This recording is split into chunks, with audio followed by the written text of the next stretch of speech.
Hey, you beautiful kings and queens out there. Kings and queens and in-betweens. So it's me, the internet's busiest music nerd, RM Brown. I wanted to start by taking a look at my boy, my favorite YouTuber, Tim Pool. And he's got a message in his latest video. There's a repeating message after all this Capitol hullabaloo shenanigans. He's got a message that he says over and over again in this video, and I just wanted to play it for you. So here we go. At some point, they will come up with evidence that far-right Republicans were leading rioters to them. Just chill out, people, man. It's freaky, man. So for me, I'll tell you what I want to do. You know what I want to do? I want to stay away from all of that stuff. I want people to just chill out, read a book, watch a movie, mind your own business, calm down, get away from DC. All right, put on a movie, turn off the internet, and just chill, truly. And that hate will become violence, and I hope it does not. But I'll tell you what I'm going to do. I'm just going to get away from it all. I don't want to have anything to do with any of that nonsense. I want to mind my own business, and you should too. You should want to go out, have a good time, protect your family, have some food, build something, create something, inspire people, build culture.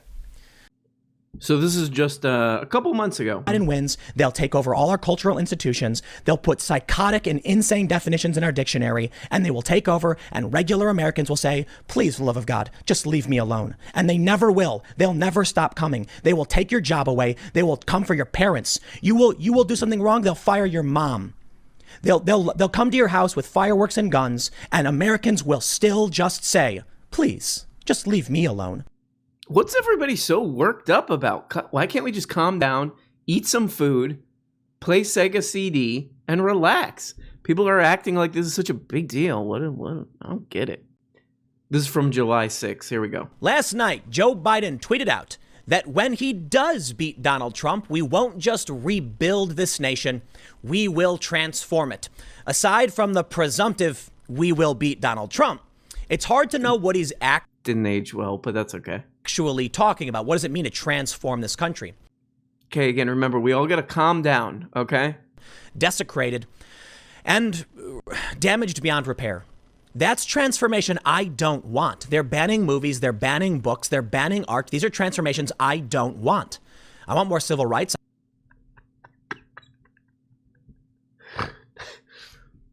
I don't know, man. I'm pretty upset about how everything's been banned. All these books. I tried to... Actually, there's been a lot of talk about 1984. I went and I tried to check it out from the library, and they were like, sorry, that one's banned. And then they showed me a picture of all them burning, like a bonfire. And with the far left's call for defunding the police, that's right, crime is skyrocketing across the board. These are not the fault of Donald Trump. It's the crime wave! There's a crime wave, and if Joe Biden comes in here, he's going to let them all do it. I just don't get why everybody's so upset. People are getting all riled up, but there's a crime wave, and they're taking a ban every form of media. What? On the Hill today, where they say the socialist progressive wing of the Democratic Party is now center stage and insisting one of their own be Biden's vice presidential candidate. Red scare, red scare. This article. That's the point I want to bring up right now. Red scare alert. The Democrats like to see in terms of transformation. Outrage after California bans singing in churches. Is this the transformation you want? Why is California banning singing but supporting protests? Certainly you can sing with a mask on. I mean, you gotta love this. You gotta love this. You can't shame this grift. I mean, it's too perfect. For the past year, probably 4 years, if I watched like every Tim Pool video, it's red scare, the socialists are coming because Joe Biden is a secret. He's the Trojan horse for socialist Marxist, situationist Dadaist, and crime wave. Crime is the very mention of anybody but Trump as president. Crime skyrocketing, extra crime wave across the country. They're gonna ban books. They're going to ban singing. Then a bunch of kooks who guaranteed watch Tim Pool's channel do some stuff that gets themselves in big trouble, and and maybe Tim Pool maybe some of that money might go away. Now it's like, guys, we gotta chill out and just get some food. I'm not even gonna talk about this stuff anymore. They're actually while I was watching this video there. I hope I can find it, but there's a video where he's like, I think I'm gonna just stop talking about this stuff and start talking about UFOs from now on. The minute there's a threat on it's like, guys, let's just chill out. Tim, weren't you just talking about civil war for 4 years and how Biden's a secret socialist who's gonna take singing away? What? We need to chill, dudes. We need to chill out. What? We all got to chill out and eat some food. Yeah, weren't you just a couple months ago saying that Biden's going to take your family away? They're going to take your grandma's job away? Pfft. I'm not even joking anymore that this is my favorite channel, because I do think this is, like, my neighbors can hear me laughing when I watch this channel. Here, check this one out. This is perfect. Inspirational, heroic, and somebody tore it down. You want to tear down Confederate statues? I'm not okay with this, because you're destabilizing things. You're causing harm. You're targeting people, but more importantly, I don't want them to tear down Confederate statues, because it creates a vibe that's kind of off, you know, when there's like a Robert E. Lee statue up, you know, and, like there's maybe at a college campus with lots of black students walking by that, you know, it's just like somebody tears it down. It's like, ooh. I'm not centered anymore when they do that. You know, I see them tearing down, you know, I'm like a block away and I just see some kids tearing that down. And I'm like, ooh, I don't know. Like, it takes a little bit of a pep out of my step for some, you know what I mean? Does that make sense? My other favorite Poolism, my two favorite in Tim Pool bingo is making Trump out to be a cool guy. Like he's a cool, every video is like, well, Trump's not going to take that kind of bull crap. He slips in some kind of like, man, you got to admit, this guy's a true badass. John McClane up in those vents. Am I right? That's my second favorite is that Trump is like this anti-war. Trump is basically like single-handedly trying to stop all war. He's very much like a peacenik. Like he's a very, you know, you listen to these speeches, you listen to what's been going on the past 5 years, basically, with this guy. What rings true is like very thoughtful and, you know, the type of person who would be very anti-war, right? A lot of people don't. That's fine. But you can recognize he nailed it on many issues. For me, war was always the biggest. And here we are at the end of his 4 years. He didn't start a war. He didn't start a war. He always does something when I watch these dumb videos that makes me like him. And I do like him. This is from The Intercept. Civilian deaths in the U.S. wars are skyrocketing under Trump. It may not be impeachable, but it's a crime. This September in Afghanistan, a wedding party was turned into a massacre after a commando raid by Afghan forces. According to United Nations figures, the U.S. and its local allies have actually killed more civilians in Afghanistan this year than the Taliban. After Trump abruptly ended recent peace talks aimed at ending that war, it may continue to rage for years to come, even escalating in brutality. I cannot read. Even escalating in brutality as high-ranking officials in the administration gruesomely brag about the body counts they are racking up. It's not just Afghanistan either. Independent investigations have shown huge civilian death tolls from ramped-up air wars waged on Trump's watch in Iraq and Syria. The numbers are far greater than the publicly stated figures released by the Pentagon. And under Trump, the number of incidents in which the U.S. military has denied or hidden civilian deaths seems to have increased. From the BBC, Trump revokes Obama rule on reporting drone strike deaths. Under Donald Trump, drone strikes far exceed Obama's numbers. Uh-oh. Okay, while I was looking for the next part, I found this, and again, bingo. From the Trump supporter side, 4D chess. Donald Trump is appearing weak when he is strong, and strong when he is weak. The art of war. I think it's fair to point out Trump probably is familiar with the art of war, but I'm not going to sit here and pretend that Donald Trump is playing 4D chess. I'll tell you, Trump's probably playing chess while everyone else is playing checkers. That's one way to put it. Imagine Trump, honestly, look, is Joe Biden horrible? Of course. But imagine Trump playing chess without putting the pieces in his mouth. And has Trump read The Art of War? Come on, dude. Yeah, Trump's just sitting there,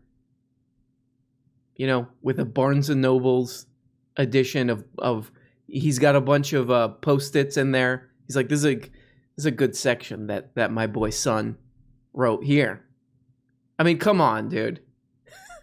Imagine, to get this, having to come on. Oh, yeah. Oh, he's definitely read a lot of ancient texts. That's what he does, Now, he does get hamburger juice all over those books. And, Wendy's condiments. They are stained with that. But he is deep in those texts. And he is, when he's not reading Sartre, he'll dip over into Sun Tzu for a while. And he's kind of recently he's sort of into more like Buddhist, like Zen stuff. Like Lao Tzu. Those are his two Zus, Lao and Sun. Trump is really into the Tao Te Ching in a way like he sees it as poetry. Trump is just like, he's kind of the first thing I think of when I think of like Eastern philosophy of like not being attached to material things, seeing the world for what it really is, not being completely attached to kind of petty worldly things. That's like the first thing I think of. And it's actually very inspiring, A lot of the time I'm like, ooh, I really want like a cookie or I really want a new car or something. And then I look at Trump and I'm like, oh yeah, like all that stuff doesn't actually matter. It's more about like just being in the flow of the world's rhythms. So one of the craziest things about pretty much all of right-wing YouTube and right-wing media is when it comes to like the tiny percentage of Black Lives Matter protests that were violent or had some property damage and stuff. Oh my God. It's like civilization is coming to an end. Here we go. Here's one of probably 1,000 hours of him talking about this. Over the past several months, we have seen an escalation of the violence in these riots. And Donald Trump has repeatedly offered federal assistance and asked these governors to deploy National Guard. But they kept saying no. In one instance, the mayor of Chicago. So there's, honestly, just look at this guy's channel. It's like, during the summer, it's just like violent protesters ruining the world and America and coming to kill you personally at your job and your family's going to go too. But then when it comes to the Capitol thing, it's like, I denounce this. There's like one video. It's bad. I don't like it. So I think I covered that. So just keep in mind the tone that he was talking about the riots, which remember, tiny percentage during the summer, the BLM protest, tiny percentage. The only way to get involved in a riot during all that time was you were looking for a riot, basically. But he's like, this is, it's over. And remember that tone. Remember that tone while you listen to this. This is from his today's post talking about something. Who knows? Here we go. NBC News reports some Democrats in Congress are worried their colleagues might kill them. That headline sounds a bit sensational, but it's true. Alexandria Ocasio-Cortez, notably, said that she narrowly escaped with her life and was concerned that far-right members of Congress would reveal her location while the Capitol siege was taking place. NBC News adds, House members openly accuse far-right representatives of threatening their health and safety after Capitol riot. It's not just the Capitol riots. They're also complaining about COVID because there's a video where Republicans wouldn't put on masks. Now, little bit of a double standard there, buddy. The the 2 or 3% of Black Lives Matter protests that were not peaceful or resulted in property damage or whatever, or people getting hurt or killed, that is of top concern, and I am terrified and literally bring in the National Guard. But then one of these people, who is it? Is it AOC? Probably. She's like, I fear for my life. He's like, big baby. Don't be a baby. Republicans in Congress won't put on masks. Calm down. Calm down. I'm Tim Pool. I'm a liberal. I'm disaffected liberal because people are partisan nowadays. And BLM is an evil group of pointillists and pointillist Dadaists, and they're just trying to kill your family. What about these right wingers? With guns and zip ties? Calm down. Fear for your life. What? I never even heard of her. What about people coughing all over each other in these enclosed spaces in these stupid old buildings over at the Capitol? What about that? Should people feel fear for the? Calm down. Calm down. Democrats of revealing the location. This seems to be an extreme and unhinged exaggeration. Calm down, people. The BLM protesters are they're coming to kill your family. They're coming to kill your family. These riots are literally, I've said this on my videos, they're burning down cities across the country, entire cities and states actually too. But somebody says they're scared for their life because there was a thing happen at the Capitol. This is an extreme. How dare you guys? How could you come on here after years of Civil War talk and extreme radical Marxist situationists hiding in bushes ready to bite you and kill you, and they're burning down entire cities, not just like there's a riot on a block. The flames, I could see the flames from my house. They're coming for everybody. And then come on here and be like, what? This is they're exaggerating. This sounds like exaggerationism to me. They're engaging in exaggerationism. What? Like, I'm sorry, but are you out of your mind? Like, what the fuck are you doing? There's I watch these videos with this guy and I love him. This is all love. And again, you stop saying insane things and riling up rubes. The minute you do that, great. I'll come to your skate park, I'll hurt myself, and we'll be friends. But this is absolute rube foaming insanity. When my rube foaming, talking about how the election is literally stolen, they're stealing your guy that you love, and they're coming, and all these people are coming to kill your family. Anybody who's not Trump or who disagrees with Trump is out to kill you. When now all that foaming up, when all that rube foamery is doing that, then we're all good, son. But when it starts to affect that, when something happens, like an event, and it starts to, you only hear one of those, let's calm down, guys. Why? What? I don't think AOC was at risk.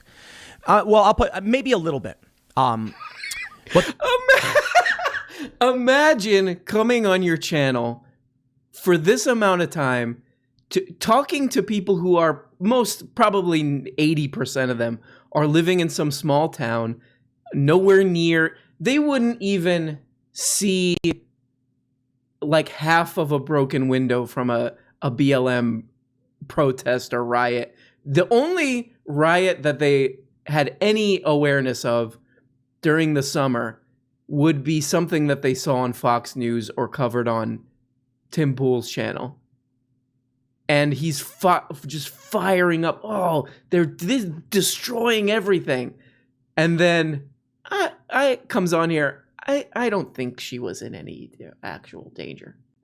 Now, if you guys remember where this quote came from. The muscular class. And of course, the classic video that we watched together where Dennis Prager is talking about, when I was a kid, men were muscular, strong, sweaty. Their veins were popping out. They took their shirt off. They were working on a car, and they took their shirts off, and you see those rippling muscles, and you looking at them, and, and you got an ice cream cone, and it's melting because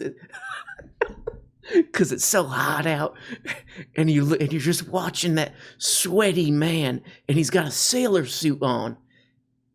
Keep that in mind, that trope in right-wing media while we watch this next clip. They're really worried about what the right will do if they feel that they're threatened, because the left, they don't got it. You know, many people point out the left, they tend to be scrawny and kind of weak. And people on the right tend to be, not everybody, I'm not saying literally everybody, but you see these guys who go out and protest and they're like big and either thick, fat, but muscular. And then you look at these leftists and they're small and skinny. The muscular Don't get me wrong, class. they're fat leftists for sure. I'm just saying. For the stereotype, you watch these Proud Boy versus Antifa fights, and the Proud Boys are just wailing on them. The muscular class. Okay, we'll play this next clip. Let's do a count. Let's do a view count. Okay, his views not doing as well as they used to. Now we might be seeing why he wants people to chill out. But still, 100,000 views every time you upload, still not bad. Still million subscribers, and keep that in mind for this. This is one of the, most popular political YouTube channels, and just keep that in mind while we listen to this next thing. And they do. Why would anyone want to live in a society like that? Like, why would you want to be a part of that mob? Eventually, they'll turn on you, and there's nothing you can do about it. Why would anyone want to create that? You know what it is? They all think they'll be the ones in charge. They all think they will be the ones on top. Well, you will not be. Because as Noam Chomsky said, when you enter the arena of violence, the most brutal guy wins. And that ain't us.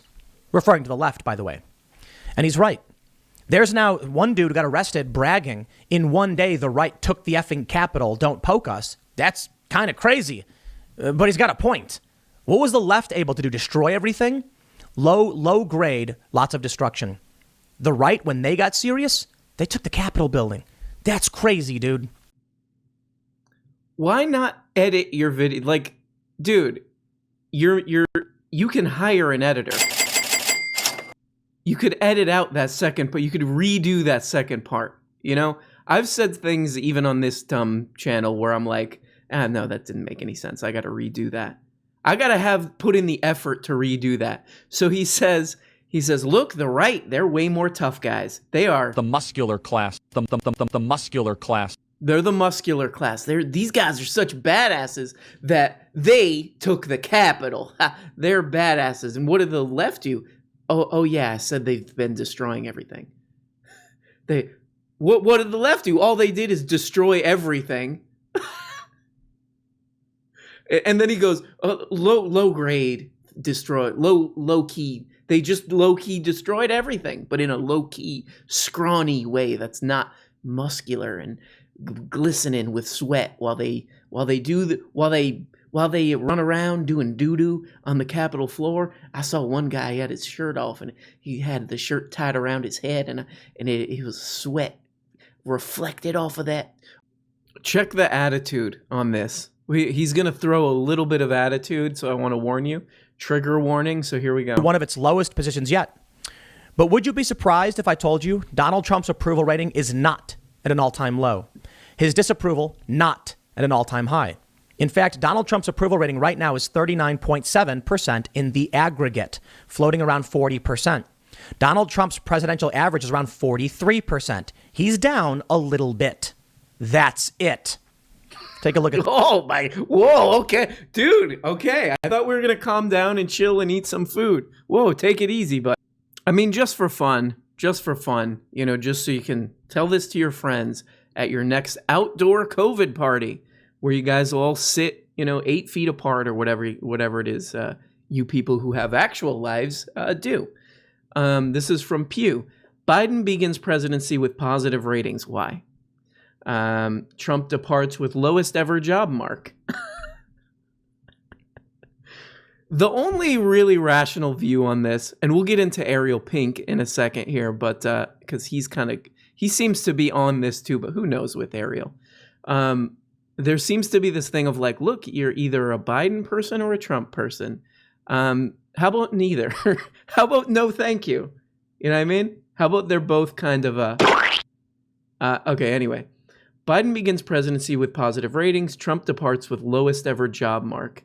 68% of public does not want Trump to remain a major political figure in the future. Oh, come on, poor guy.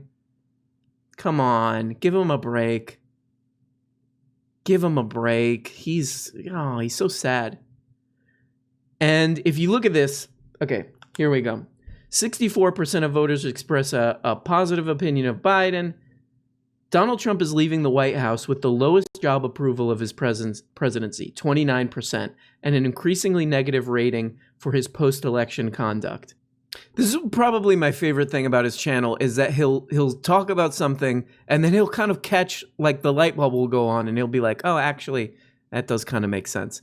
It's one of my favorites, but he's talking about how, and this is actually an interesting topic and something that I think is probably important to talk about. But he's like, look, a lot of these people are, people who were pictured at the Capitol or whatever, or who are public Trump supporters, are, having trouble finding jobs, which, whatever. I feel like that's probably questionable depending on where you live and what industry you work in and whatever. Like if you work at the Young Turks, I'm a video editor at the Young Turks, and I'm always talking about how actually Trump is cool. I might run into problems, I feel like. Or whatever. Rachel Maddow's. I work with Rachel Maddow, and I'm always trying to convince her that actually he's our idol, and he's like a burnt sacrifice. He's like Trump, I don't know if you're aware of this, but Trump is like the guy in the bear suit at the end of Midsummer, and he's like that for us. And he's a burnt offering for our gods, and they take him in, and then he goes and represents us in the spiritual realm. And by the way, okay, what I just said is pretty stupid and not very funny, but I really wanted to. Midsummer was in my mind, but honestly, guys, I don't know if it's like COVID brain or something or what it is, but the name of the movie Midsummer just gone. I like that movie a lot. I love that movie. But just my brain just deleted the name of that. So I had to search, and here's how I searched. Cult movie bear burn. I put that into Google. The muscular class. But anyway, he's talking about how people who are public Trump supporters can't find jobs. So here we go. Falsely put on no-fly lists like we saw in the past with the war on terror. And then it's going to create this underclass of individuals who struggle to find work. And I know the left says, that's the free market, man. Well, not literally. The free market is supposed to be, you can buy and sell what you want. But arguably, it does point out a flaw in the free market. The left is like the free market, man. It doesn't always work, man. Ooh, let me just hit this joint again, man. Ooh, my bong. Ooh, I'm a leftist. Actually, they're right. It does have deep flaws. You gotta love this. Like, honestly, this guy's adorable. I mean, he's wrong on everything, but you gotta give it to him. Okay, guys, let's move on. Maybe we got some Ariel Pink fans out there. And I'm gonna admit, I like Ariel Pink. What's that song? It's from House Arrest. Probably my favorite Ariel Pink album, House Arrest. There's one song on that album that it's literally, since I heard it probably 10 years ago, has been stuck in my head. Let's rate, I honestly can't think of, but House Arrest is probably his best album. But I would say of all the like Ariel Pink associated acts, he's probably actually toward the bottom, even though he's great. And I love Ariel Pink's music. Probably toward the bottom. It would be, and here we go, Pitchfork, Anthony Fantanzo time. Associated acts would be rated. Geneva Jacuzzi's number one. Of all those people, she's the best. And I think she dated Ariel Pink. Geneva Jacuzzi, John Mouse, number two, Ariel Pink, Actually, we got to probably put our Stevie Moore ahead of Ariel Pink because, Ariel Pink is doing an R. Stevie Moore impression a lot of the time in the beginning. Ariel Pink. What's the other one? What's the other guy who's associated with all those guys? James Ferraro, number 5 or 6 or whatever. Whatever. Here we go. We'll just play this. So you're an artist. Artists do transgressive things. This is Ariel Pink on Tuck Carlton's show. You did the most transgressive thing. You came out as a public Trump supporter, and then you went to a Trump rally. What happened next? I went to the White House to see our president and went to the hotel, took a nap, end of story. When did you find out that your career had been destroyed? Well, about 2 days later. By that point, my label had written me already, to inform me that they were getting a lot of heat and a lot of backlash for supporting me, and they reassured me that.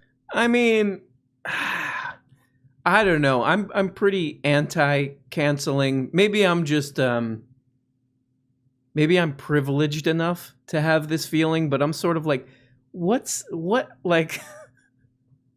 like who cares about Ariel Pink's political views? I mean, first of all, he's a total crank. Watch any other interview with Ariel Pink, and he's the biggest crab apple on the planet. And I thought this was a troll at first, and I was like, yeah, Ariel Pink's a genius. To get on Tuck Carlton's show and like sit in this weird cabin and like get Tuck Carlton with his just one, his neck and his face is just like one big mask, just kind of one big piece of flesh on the top of his body. To be having this like earnest, sad interview, I'm like, this is like far better than Andy Kaufman stuff. But I think he's legit. They were not going to drop me. They always reassure you first, don't they? And and I was Calm just down, like, Tuck. I didn't make any apologies. I felt like I hadn't done anything. So, but these articles obviously placed me at the siege. Yes. Which I was not at. So, and of course I don't advocate for violence. Of course not. At all. In any walk of life. And just to be clear, you committed no violence while in Washington. Of course not. I mean, I was there for a peaceful rally. And that's all it was to me. Yes. That's the other funny part of this thing is this guy's basically a rock star. It's like you're a rock star, basically, dude. Why would you want to sit?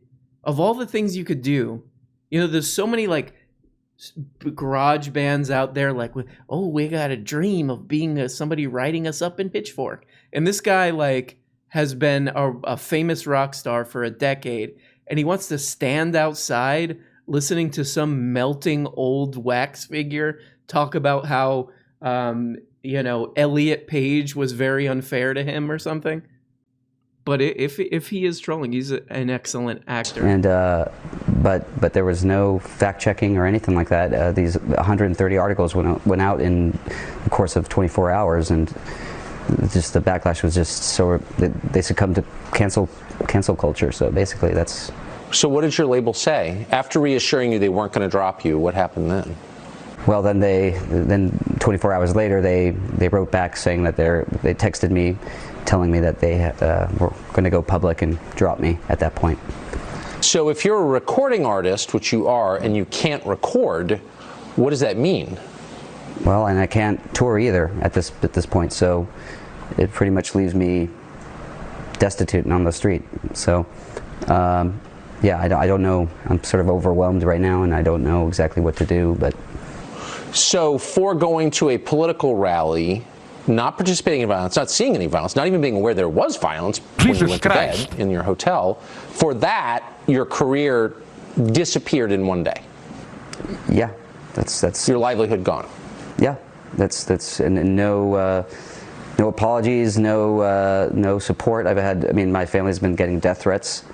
They don't even know that I'm here. I had to sneak away. But look, honestly, I feel sorry for Ariel here, but again, like my mind when I hear this stuff, all the canceling and all the canceling stuff, this petty backstabbery about whatever it is, Trump or whatever, like it always comes down to like people losing their jobs and losing their ability to cloth and house and food themselves.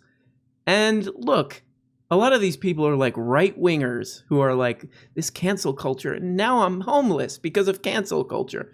Well, again, like what if we lived in a society where there was a little bit more of a safety net, which a lot of these guys are against? Maybe you wouldn't, you know what I mean? You know what I mean? Like people aren't going to stop being petty little backstabbing rats, but it would be nice if your entire livelihood wasn't hinged on the whims of some cretin who happens to own a record label or a recording studio. Just throwing that out there, guys. Just throwing it out there, Ariel, and not whatever. Ariel doesn't know what the fuck he's talking about, but whatever, you know what I mean? Because they were so terrified of me coming on TV. They've been getting it all week.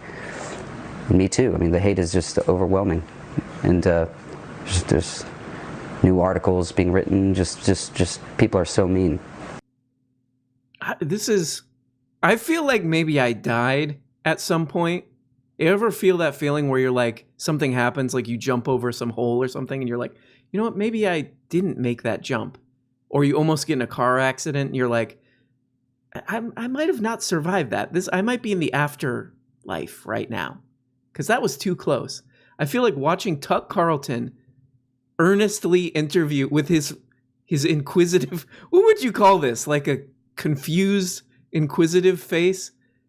Interviewing Ariel Pink, the Trump supporter.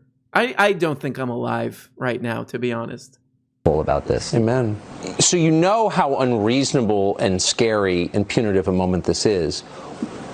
You're taking a huge risk coming on the show. Why are you doing it? I don't have any other recourse.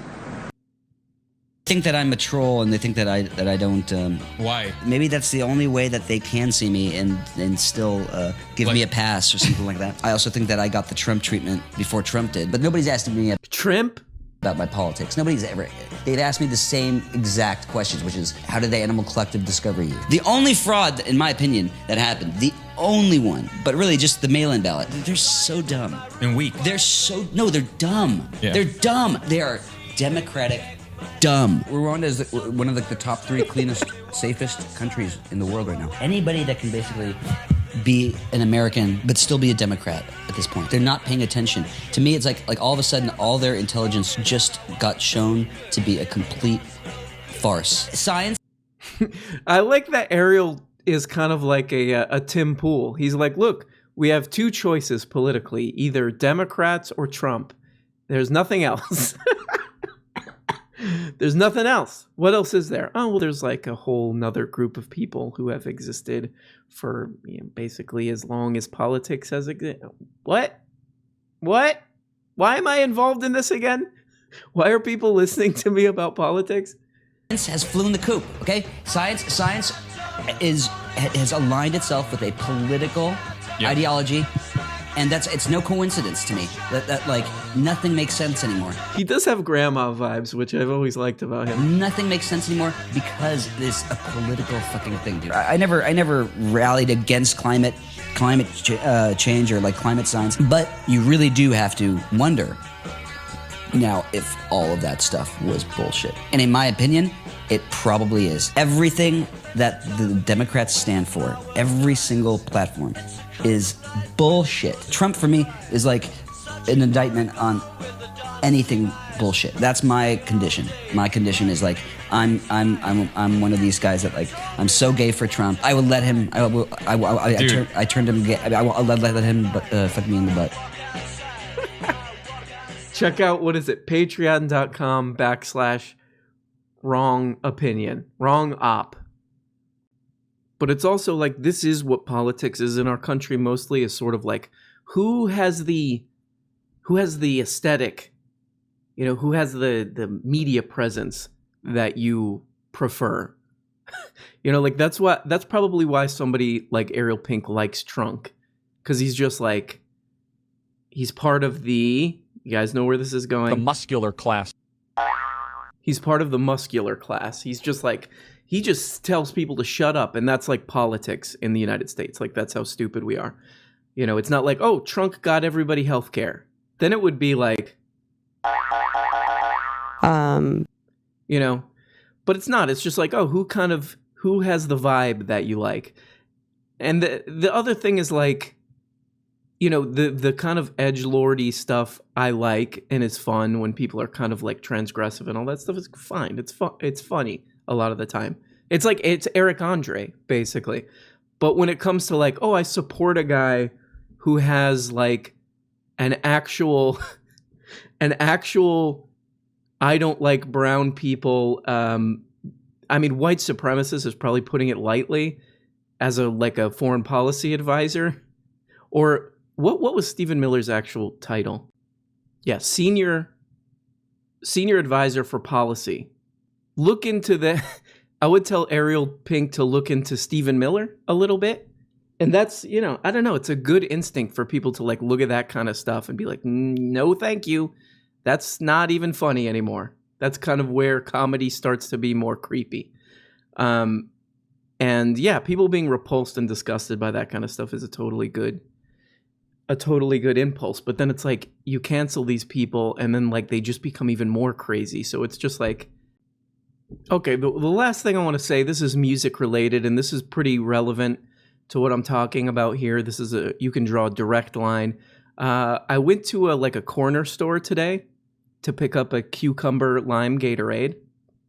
It's going to be very important for the story, which is actually the sponsor of this show today, Cucumber Lime Gatorade from Pepino Lime Gatorade from the Gatorade Company. And they were playing The Weeknd, like The Weeknd's most recent song. And I have one thing to ask to The Weeknd. Why are you still sad, buddy? Why are you still sad? I would say you're a very fortunate guy. You know, a lot of young rappers and singers and artists out there who would die to have your level of fame and influence. Why are you still sad? So this is my newest Jimmy Dore cause, like his force the vote thing. My new cause is cheer up The Weeknd. Cheer up The Weeknd. Calm down, okay? You can dry your eyes with all your millions of money, okay?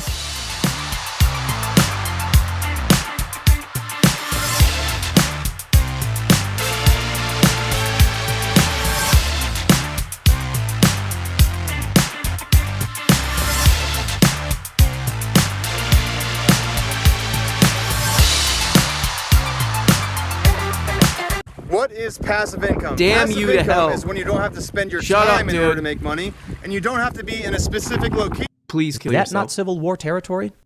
Okay, so you've probably heard of REM sleep. REM These sleep is ads. the third phase of sleep. These It ads. actually is the sleep where we Please. get those vivid Please dreams. kill yourself. It improves Please, our please, memory, enhances Come hate eventually.